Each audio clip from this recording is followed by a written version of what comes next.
Hey guys, what's happening? Welcome to another Spotlight on interview for AFTERBUZZ TV. We're talking to the beautiful and talented Diana Hopper today with her brand new series, Goliath, that premieres this Friday, October 14th. Can't wait to ask her about it. We'll see you guys in just 1 second. You're tuning into the destination for TV superfan discussion, AFTERBUZZ TV. And now, let the buzz begin. First things first, rest in peace, sucker fair. Look at that. For real, you the only father that I ever knew. On audio, they can't see you. You're just mouthing the lyrics. There you go. Well, I don't know when he's going to curse, so I'm trying to keep it PG. Yeah. Well, I do know, I guess, but you know. Yeah, right. I don't want to accidentally slip up. And Yeah, no worries. Guys, welcome to the show. Welcome to another Spotlight on interview with AFTERBUZZ TV. I'm your host, Ben Bateman, and I have a very special guest today. Diana Hopper's in the house. Round of applause. Hi, Ben Bateman. How are you? I'm well. You know, I've found that I've started calling you Hop. I don't think I ever called you Hop before. Did people do that? Is that a thing? Yeah, Hop, D-Hop. D-Hop was my nickname in high school, actually. High school theater kids deemed me that, and that's what everyone from my high school calls me. Did you play basketball in high school? No. I feel like if you D-Hop, you should have been like a point guard with a sick crossover. Yeah, I should have been. Yeah. Should have been, could have been, wish I had been. But, Oh, man. that You wasn't should me. just add that into your IMDb bio. Yeah. That should be the thing. That Under my skills. Yeah, why not? You know? Yeah. D-Hop. She was a sick point guard.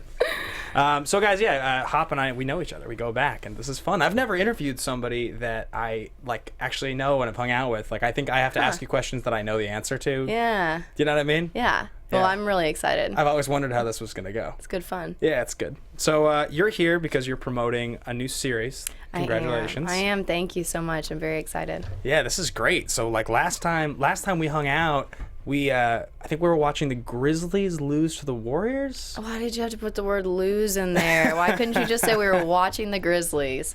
That would have made me really happy, but Was that true? I can't remember. I'm sure it was. Golden Yeah. State's just Golden State They're these last few ridiculous. years. Yeah. Yeah. And the Grizzlies are the Grizzlies, and I love them. I know. You're a generation of Grizz that you like loved so much. The grindhouse that they're like starting to kind of fade a little. A little, yeah. I don't really know how many more years they're all going to be together.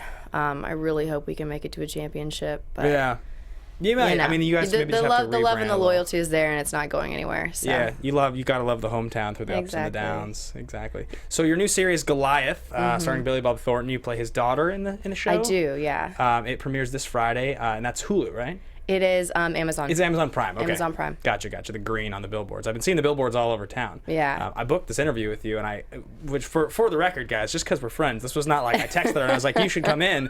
I got the press email, and I was like, then you texted me. I was like, Diana Hopper. I was like, is that the same Diana Hopper? I was like, no way. That's me. I was like in with all my press emails, like, do you want to Yeah. interview this person? I was like, this is wild. It's so exciting. It's This is really wild. cool when you cross paths with people you know and love. So. Yeah, I couldn't believe it. I was like, this is amazing. And then now the billboards have been everywhere. So Yeah, I love it. My phone is blowing up. People Yeah. are saying them everywhere, so it's really exciting. it looks great. It looks really good. I'm a huge Billy Bob fan. Me too. Yeah. Me too. Yeah. So I'm excited Is too. he just awesome in person? Yeah, he's a really down to earth, just hardworking, cool guy. You know, he's a cool cat. He's from my neck of the woods as well. I'm from Tennessee, Memphis, Tennessee, and he's from Arkansas. And I remember the first thing he said to me when I came on set is he turned around and he goes, "So I hear you're from Memphis." Oh, cool. And I was like, "Yeah, that's me." We talked about that for a little while, and you know, ever since then, it's just been, you know, it's been really good. Yeah. Sweet. Yeah, he's the best. So you play Denise McBride in the show. I do. You're the daughter, and Yes. you're in most of the show, right? There's like 10 episodes. You're in 8. 7. There's 8. Okay, and you're in almost every episode. Yeah, I'm then. in 7 Yeah. of them. That's excellent. Yeah. So before it premieres, can you tell me anything about your character? Like, can you give me? Yeah, I can give you a little bit about her. So Denise is a junior in high school. She's an only child, Yep. as far as I know. And I think what's really interesting about Denise is that most kids her age would not want to spend time with their parents at all. And, you know, she's a cool kid too. She has like her own personal style. She's smart, has a good head on her shoulders. But yeah, I think it's really interesting that she pursues Billy so much. She wants to spend time with him and wants to get to know him. And I think she wants to just always be there for him and make sure he's okay. Right. And so there's an interesting role reversal there, which I find really cool about their dynamic. And so in the show, the premise, he's a lawyer, is that right? Yes. He's a lawyer, and it's Yeah. like there's some sort of like very, very intense thriller vibe to it. It is. It's more thrillery than I even imagined when I saw the first episode. It's really incredible, but it's still Billy too. So you have like these nice moments of just levity and like it's a dark sense of humor too, and it's cool. Like, yeah, the vibe of the show is very thrillery, but. I'm sorry, what was the question? What were we talking about? Oh, no, just like the tone of the show, just because I've only gotten to watch the trailer and read the synopsis, but I haven't gotten to actually see it yet. Yeah, so. Oh, you said he's a lawyer, yeah. So he used to be a big shot lawyer, and now he's not a big shot anymore. He's a bit washed up, and he's, a drunk, and still a lawyer, but on a much lower level. So this is like the big deal breakthrough role for you. Obviously, it's a huge deal. It's one of there's this new class of streaming properties that are seem to be taking over. There's so many now. The content too I feel like on the streaming properties are just incredible. So it's incredible, yeah. Yeah, and so I really do think as somebody who is obviously a young actress getting your break right now in the middle of this generation, it's interesting to look forward to realize that the next decade of content is just going to become more and more that. That's really what it's going to be. I guess I hadn't really thought about it. I mean, I know it's very exciting. It's definitely very exciting to be an actor or an actress and in this day and age, but yeah, I didn't even think about it moving forward. How it's just because it's expanding so quickly. I guess I'm just in it. I don't really think about it. But. Well, I had a conversation with somebody the other day talking about the transition, because I distinctly remember I'm a big action movie guy. I have an action movie podcast I do, and I remember as a kid, if you saw a trailer for a movie, right, you knew if there was a star in that movie that it was going to be in theaters, and then it was going to go to home video, and it was going to be in the video store. Yep. That was how it worked. If Bruce Willis was in a movie, there's no chance that movie was ever going to be straight to video. Yeah. Same with Tom Cruise. Nowadays, and I remember the transition starting to happen when you would see like a big name actor in a property and you would just like see it in Redbox. Yeah. I mean, this is when Redbox obviously started to exist, and you'd be like, I never heard of that movie. How'd that movie come and go? And I never even saw it come out. Yeah, and that's very common now too. I actually watched a film last night. It was an Amazon original movie. It was Elvis and Nixon, and Michael Shannon plays Elvis, and Kevin Spacey is Nixon. And it's like, it's awesome. It's incredible. I mean, obviously, just from that, it's like, yes, I want to watch that. Right, great actors. And yeah, it's an Amazon original film, and I'm sure there are plenty of people who haven't heard of it until now. You should go watch it. It's really good. Absolutely. I had a conversation about the same thing, about sort of the leveling of the playing field with streaming content and these houses making their own content now. With Spike Lee recently, with his last movie that he released, because it was an Amazon film. Cool. And what I asked him was, like, do you sort of think, because he's made art house films for a long time, do you think that the question I asked him was like, do you think that the fact that everything is streaming now means that these tentpole blockbusters and these like nobody's going to watch them indies, kind of, it's like a regression to the mean type of thing. Like everybody has a level playing field because anybody can get a movie made now and distributed. Yeah. And he was like, he kind of was like, there's going to be some market imbalance for a while, but I think his feeling, which is what a lot of people's feelings were, is that everybody has access to everything now. You can't. It's destination-based content. If something's good, people will watch it. If it's not, they won't. And that's the exciting part, I think, for me, is that it evens that playing field a little bit, and it's kind of like if you make something good, no matter what it, where it came from, it has, as much of a chance. Maybe not as much of, because obviously, like big distribution and stuff gets it in everybody's homes and stuff more easily, but. It has much more of a chance, and it's cool with like the festival circuit and stuff too. I mean, and there's just so much content. Well, it's so cool too, right? So you get to be in a show opposite a legend in Billy Bob Thornton. Yeah, I mean, and also Maria Bello plays my mom, and William Hurt is in the series as well, just to name a few. I mean, it's like the entire cast is just incredible. I'm a big fan of Maria. She was my very first press junket interview I ever did. Really? Yeah, it was for a movie she did with Paul Haggis called Third Person. Fun. And I remember sitting down across from her, and I was totally terrified. I was nervous because I'd never done one. And she's like such a striking woman. I mean, she is so sweet, but just like intense, and just like I was like intimidated. Yeah, I mean, she's a very powerful woman. Yeah, very powerful. Yeah, she's incredible. She has a book actually that I read. It's a bit of an autobiography of hers, and you could it was coming out around the time. Yeah, and she's just, you know, she's really passionate about Haiti, and she goes there a lot and helps out, and she's a badass, really. She's awesome. She's awesome. So Goliath is very exciting. I can't wait to watch it. I will absolutely be queuing that up this weekend to see you do it. So last I saw you, though, we were talking about Lavalantula. Lavalantula. Yeah.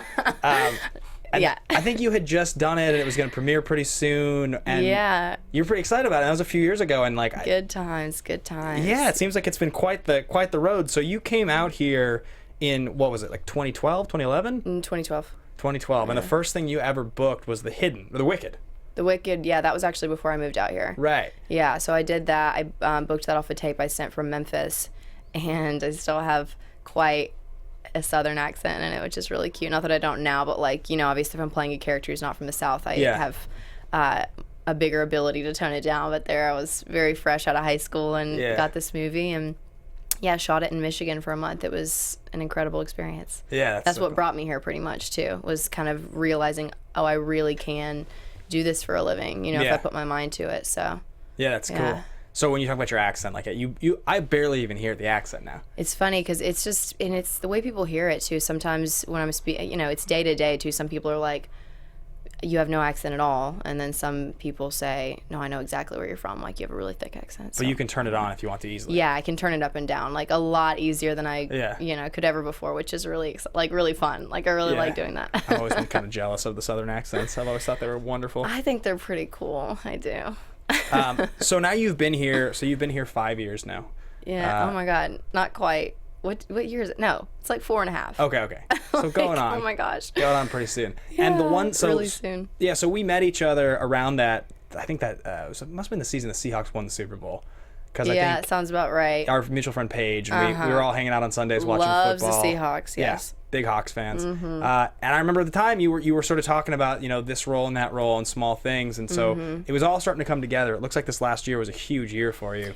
Yeah, which is I mean, you just never really know what life's going to throw at you, which I think is so interesting about it, because the year in general before that was a lot of almosts, you know. It was a lot of really hard work and coming really close to things. And I remember that summer I left an audition and I cried after. Yeah. I just cried. I just felt like I didn't necessarily let go the way that I had always done, I guess. I just felt like I was getting in my head a little bit, and I just, you know, had to really come back to me and was like, you know what? No, it's okay. You know what you do, and you just keep going. And it was I just remember that being like a pivotal point of last year.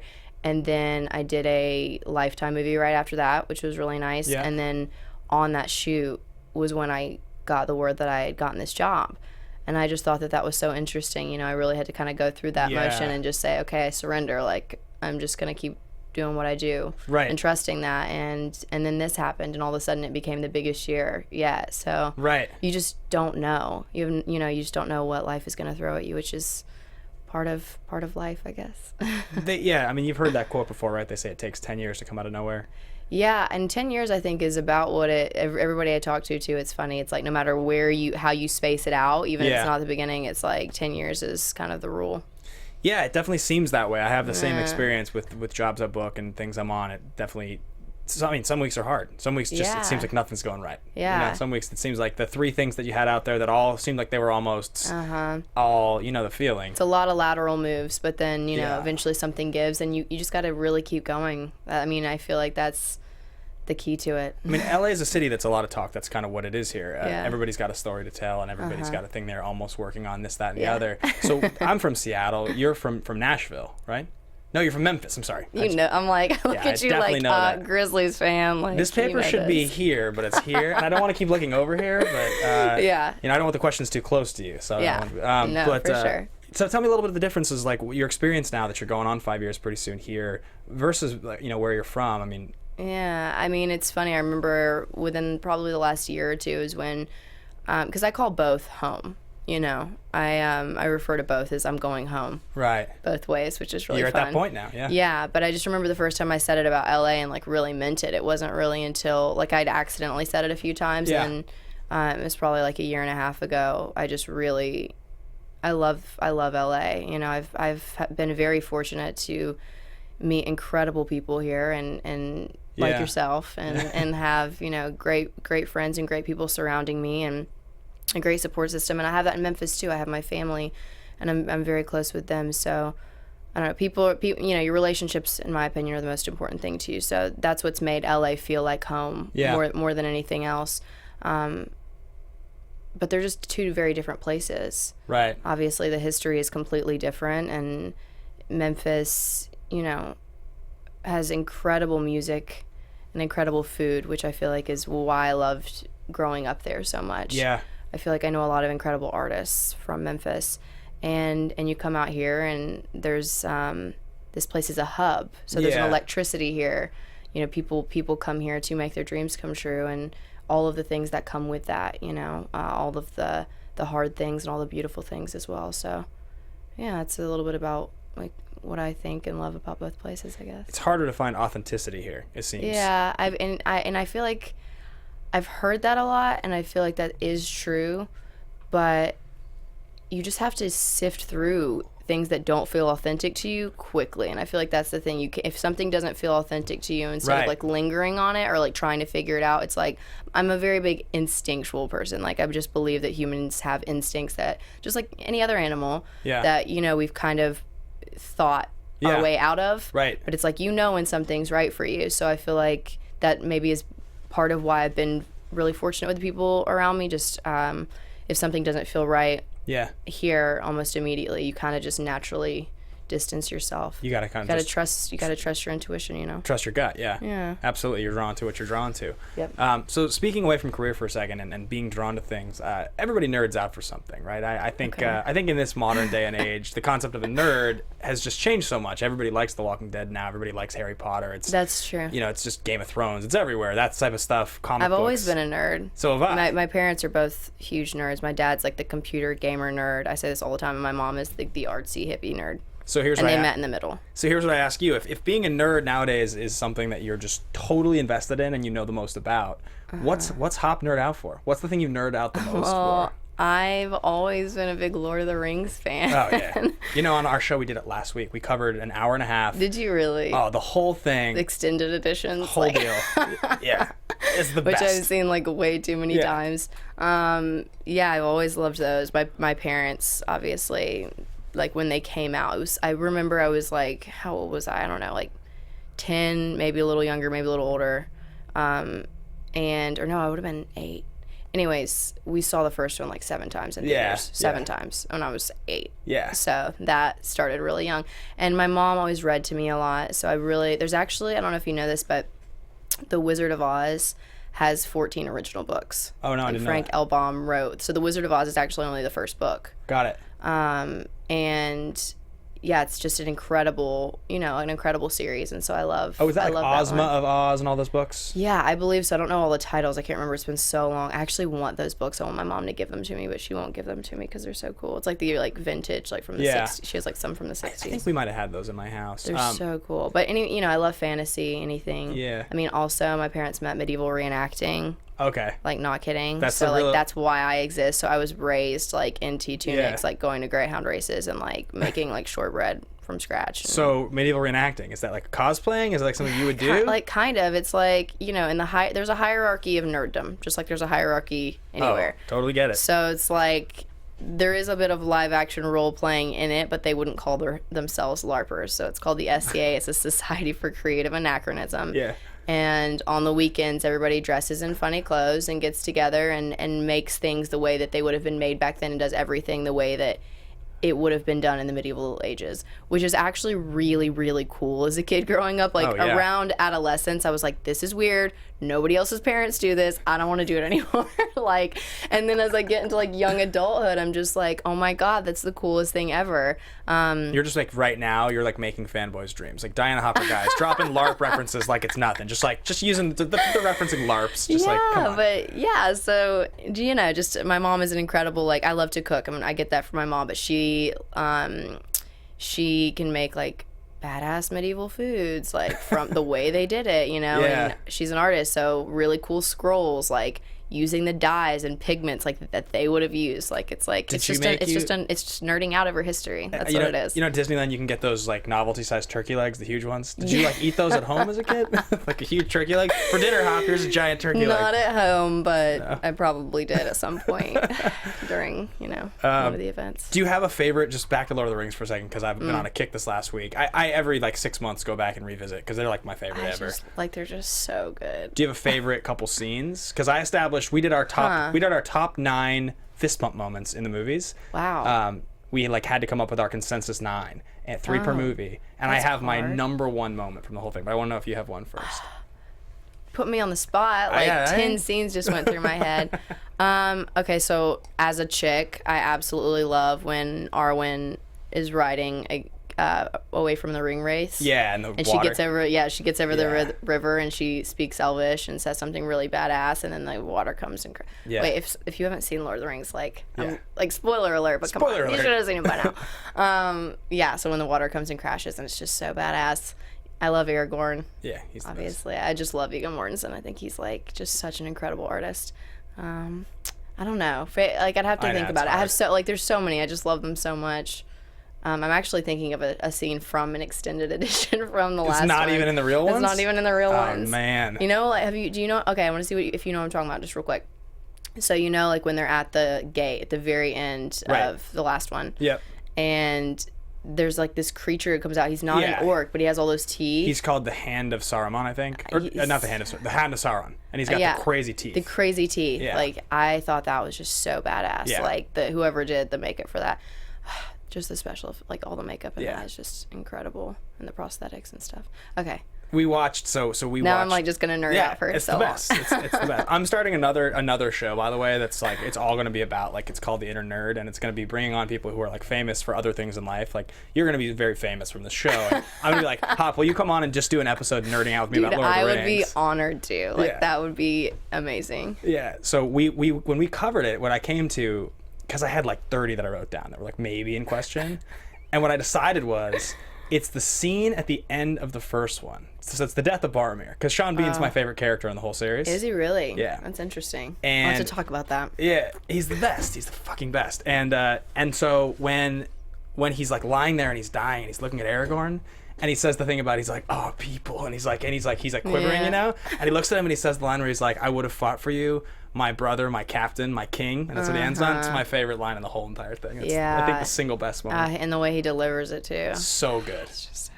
And Aragorn's like, no, Boromir, you fought bravely. And you're like, oh, it's so good. You're like, damn it, Viggo. It's just like, how heartbreaking is it when he's taking the arrows? He gets the first arrow. They're huge too. Yeah. Because they're from like what are they? From Lurtz, the orc thing. They're not orcs. They're like Uruk-hai. Uruk-hai. That's it. It's the best. All right, enough Lord of the Rings stuff for now. Okay. But speaking of favorite movies, did you go to the movies a lot in Memphis? Yeah. I mean, I feel like I went mostly like in middle school as like a social thing. Yeah. And then in high school, I didn't go as much. I did a lot of theater in high school. I feel like that took up a lot of my time. Yeah. Yeah. So what are your influences? Like, obviously, committing to being an actress, you have to have like the women that you've watched that are... Yeah. Well, it's funny because my two like, speaking of nerding out again, one of my favorite shows is Buffy the Vampire Slayer. It's good. It's so good, and I love Joss Whedon, and I just think that she is one of the first female heroes that that young girls have. And I didn't really think about this until like about a year ago. My friend who also loves it was talking about it with me, and the last episode of that is called like The Choice or something. It's basically it's almost like a woman's right to choose like what her destiny is, like, right, if she chooses to be the Slayer or if she ignores her destiny and chooses to go a different path or whatever it is. But anyways, I just think that it was in a lot of ways it's just like before its time.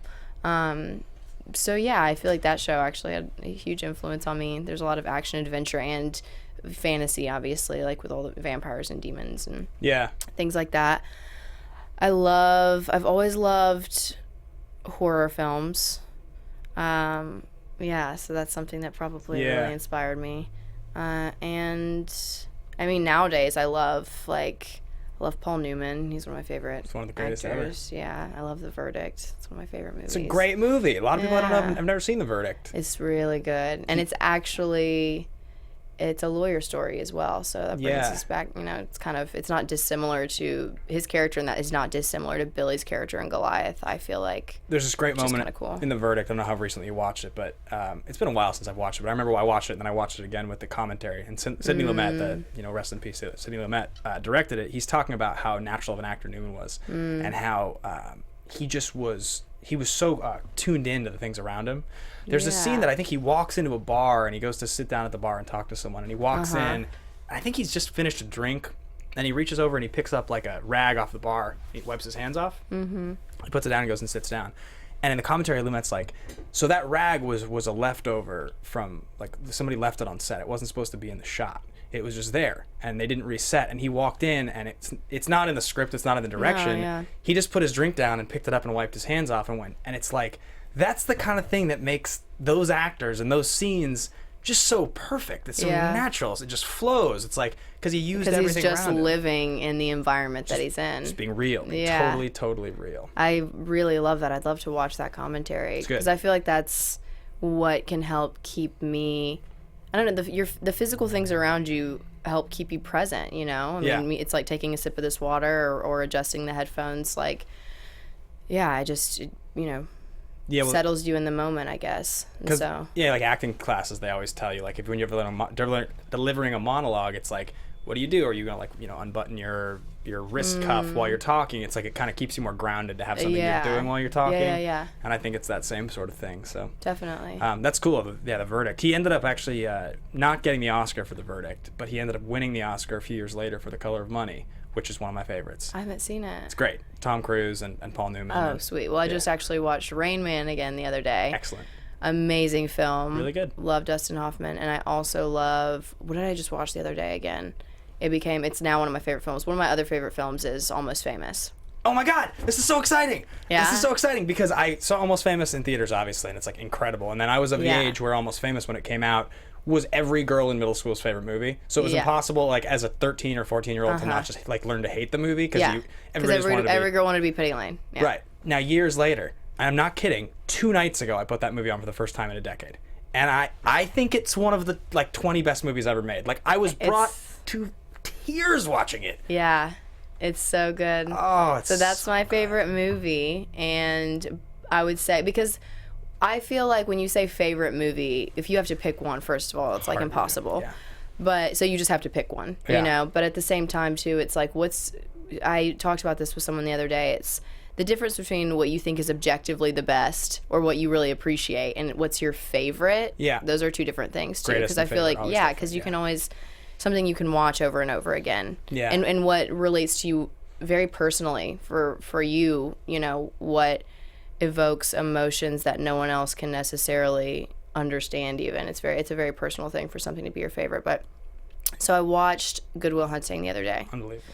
And it became like my favorite movie. Like, it's like they're either on the same or it's like kind of shifted now, and Good Will Hunting's my favorite movie. It's 2 of the greatest. I mean, Good Will Hunting is a pretty remarkable movie. Yeah, I mean, anything as well that, Robin Williams does. I mean, obviously Mark Wahlberg and Ben Affleck are amazing, and I just had forgotten that they wrote that. You mean Matt Damon and Ben Affleck? Matt Damon, sorry. Yeah.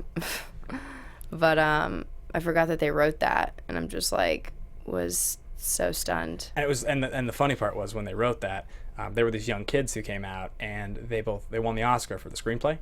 And, And so for years and years, every time, like, it'd be like Ben Affleck and Reindeer, Academy Award winner Ben Affleck in Reindeer Games, or like in Geely, like they got to bill them as Academy Award winners for years, until obviously, like, they caught up and they were actually like super talented and like great actors and in tons and tons of amazing things. They get to ride that wave, which was pretty funny. I feel really bad that I said Mark Wahlberg. No, it's okay. It's okay. That's just so bad.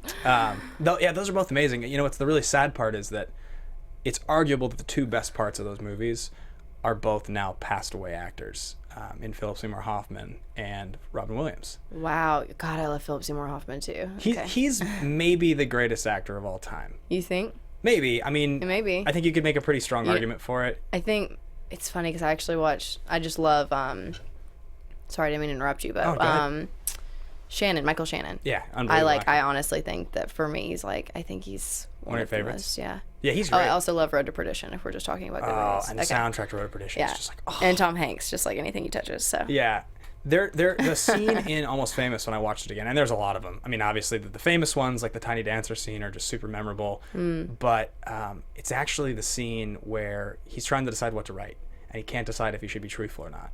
And he calls PSH on the phone, and he's like, I've met you, man. You're not cool. Wait, in which one? In Almost Famous. Oh, yeah, okay. And Philip Seymour Hoffman's like, he's like, because we're uncool. I've met you. You're not cool. Yeah. He said, they made you feel cool. And he's like, and he says something like, the only true currency between uncool people is a shared genuine moment or something like that. And there's some line, and it's just like, he breaks my heart in that movie. I like him so much. Actually, this is a funny story. I interviewed Patrick Fugit, the star, William, just like cool. twice in the last year for that show, Outcast. Outcast, yeah.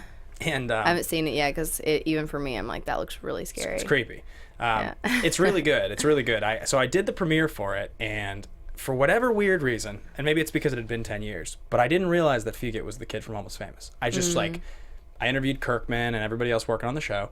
Patrick Fugit came up, and I interviewed him, and I was like, I just forgot. So months later at Comic-Con, they did another set of interviews, and we're on the rooftop of like the Omni or something like that. I can't remember what hotel it was, doing these like Cabana interviews, and it's a one-on-one with him. And I realize now that it's Patrick Fugit from Almost Famous, and I had just heard from Chris Black, his producer, that he loves Tom Cruise. He's a huge Tom Cruise fan, and as you know, I'm a huge Tom Cruise fan. Yeah, I do know that. And so I was like, end of the interview, I was like, did you know that Almost Famous was going to be kind of what it was while you were making it? Could you feel that? And he was like, no, I had no idea that movie was going to be what it was to people. And I was like, okay, so we both have a Tom Cruise impression that we do.